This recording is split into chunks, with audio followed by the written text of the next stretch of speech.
दुर्गापुर के जेमुआ इलाके में गुरुवार को गाय ले जा रहे कुछ लोगों के साथ मारपीट की घटना ने राजनीतिक माहौल को गर्म कर दिया है। आपको बता दें कि भाजपा युवा मोर्चा के नेता पारिजात गंगोपाध्याय पर आरोप है कि उन्होंने गैमन ब्रिज इलाके में एक पिकअप वैन को जबरन रोका और उसमें सवार 4 लोगों की बेरहमी से पिटाई की। वहीं इस घटना के बाद आईएसएफ विधायक नौशाद सिद्दीकी शनिवार को पीड़ितों से मिलने जेमुआ पहुंचे और उन्होंने पुलिस को चेतावनी देते हुए कहा कि मुख्य आरोपी पारिजात गंगोपाध्याय को 7 दिनों के भीतर गिरफ्तार किया जाए, चाहे वह शमशान में हो या कब्रिस्तान में। अगर ऐसा नहीं हुआ तो हम सड़कों पर उतरेंगे। इसके साथ ही उन्होंने भाजपा के वरिष्ठ नेता शुभेंदु अधिकारी पर भी निशाना साधते हुए अपने वक्तव्यों को रखा। सूत्रों के मुताबिक इस मामले में अब तक 2 लोगों को गिरफ्तार किया जा चुका है, लेकिन मुख्य आरोपी पारिजात अब भी फरार है। पश्चिम बर्धमान जिले के तृणमूल कांग्रेस अध्यक्ष और पांडवेश्वर के विधायक नरेंद्रनाथ चक्रवर्ती ने कोकोवेन थाने में इस घटना को लेकर लिखित शिकायत दर्ज कराई है। साथ ही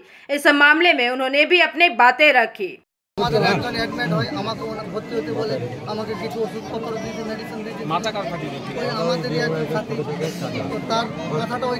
করার পর ওকে ভর্তি করি, আমাকে 2 ঘন্টা মতো বেডে বসে করি রাখে, চিকিৎসা নেয়নি।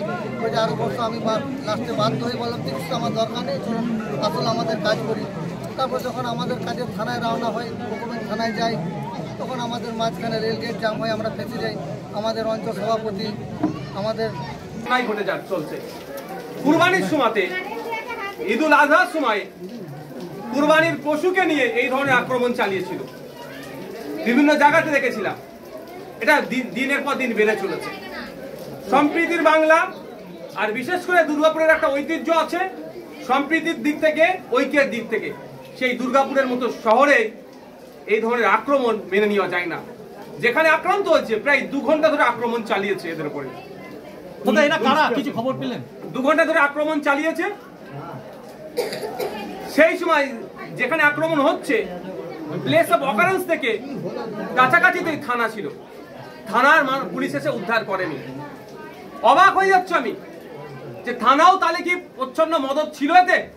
1 নম্বর কথা।